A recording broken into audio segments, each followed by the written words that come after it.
Hey everyone, welcome back. So today is Monday, and today is a lot better day in the markets and Bitcoin in general. So Bitcoin was up nicely today, as well was Ethereum. Markets were a little bit mixed today.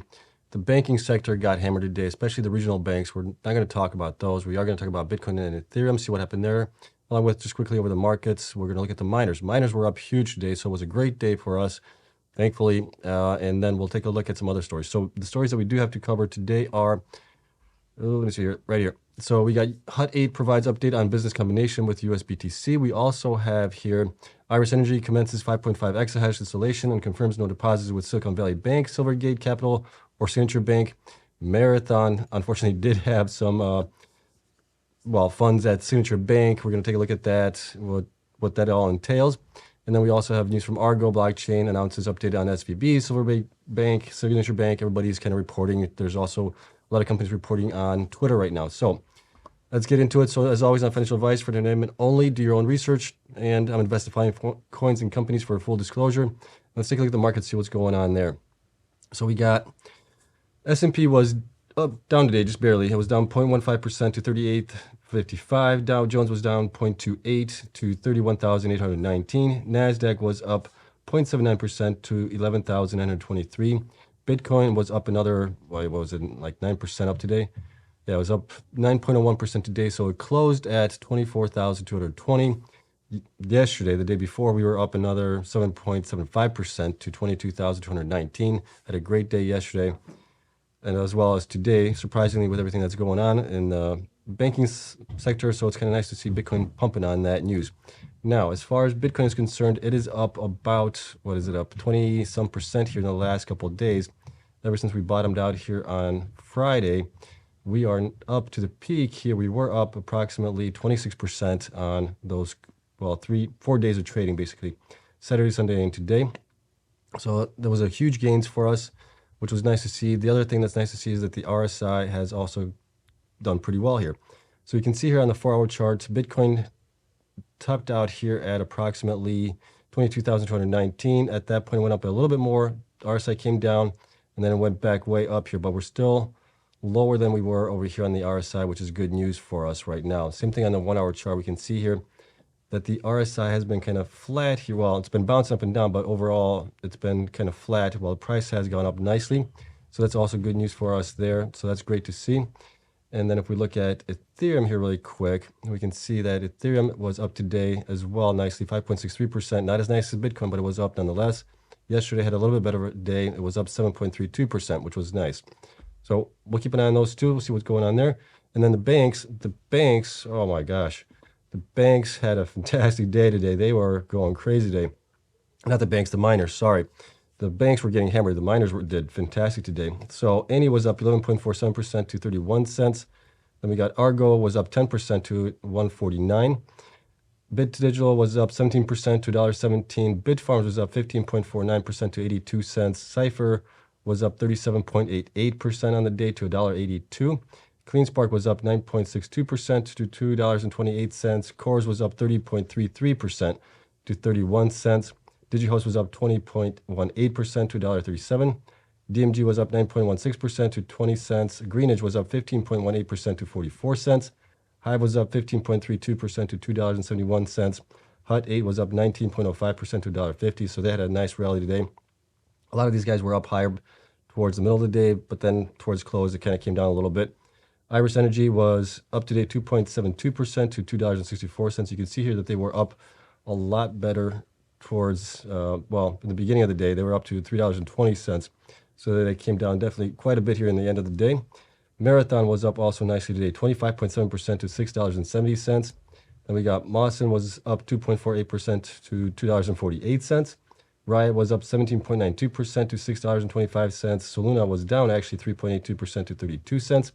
And TeraWolf was up 8.96% on the day. So great day for the miners, great day for Bitcoin.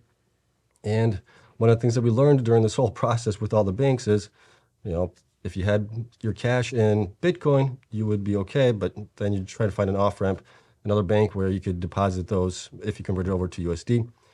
And then you could pull your money out that way. But the good thing is a lot of the banks are being basically rescued by the FDIC.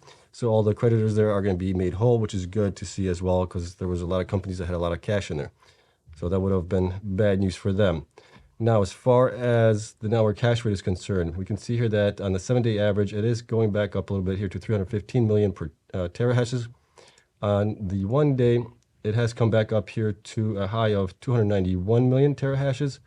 And then it has come down a little bit here as well in recently here to 339. What was that? That was, sorry, 357 was the peak here, million. And then we came down a little bit to 339 million right now. So we are still trending upwards on that one. Okay, so let's take a look at the stories that we do have. And this could be a pretty easy day here today. And then we'll get through this. Should be nice and easy. So Argo Blockchain PLC announces update SVB, Silvergate Bank, and Signature Bank. So like I said, a lot of companies are providing this because a lot of these banks were tied to the crypto industry here. So Argo notes the recent news regarding Silicon Valley Bank and Silvergate Bank and can confirm that neither Argo Blockchain nor any of its subsidiaries have any exposure to either institution. Separately, a subsidiary of Argo held a portion of its operating funds in cash deposits at Signature Bank in New York, which are secure and available for use as of Monday, the 13th of March, 2023. And that's it. That's all that they provided here. It's just a lot of follow-up with what the FDIC has said. So we're not going to get into it. So that's good news there. We also have Marathon. Marathon was a little bit exposed here. So Marathon Digital Holdings responds to closure of Signature Bank, New York. Marathon today announced that based on the information made publicly available on Sunday, March 12th, 2023 by the Treasury, Federal Reserve, and the Federal Deposit Insurance Corporation, the company's deposits that were held at Signature Bank, New York, are secure and available for use as of Monday, March 13th, 2023.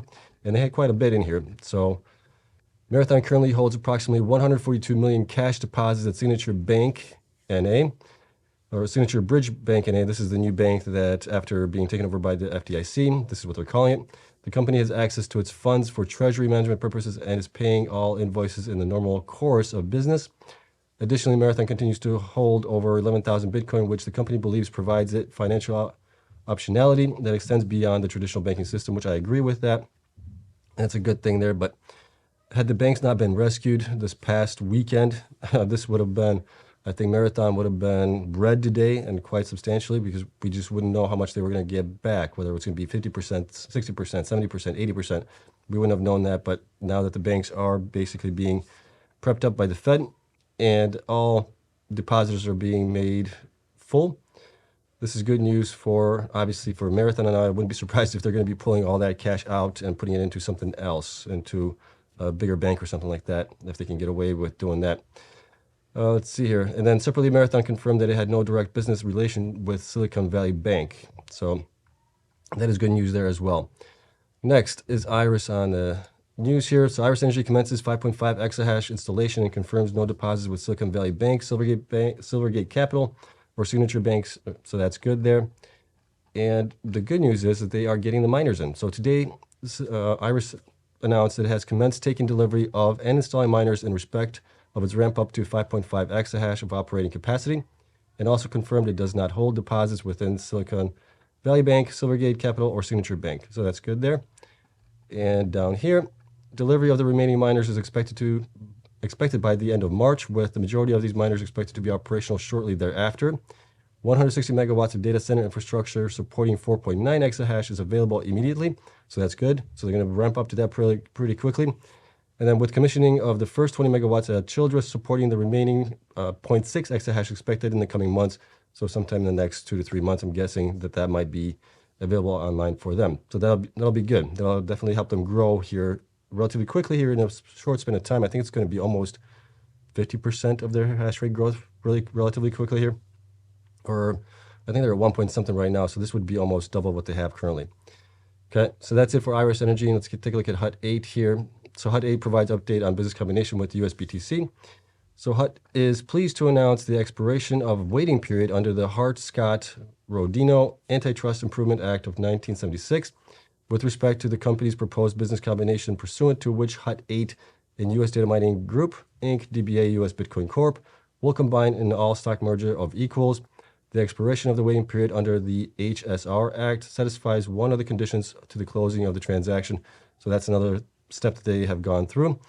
The other one was just reported last week also as well. So that's 2 steps they're through.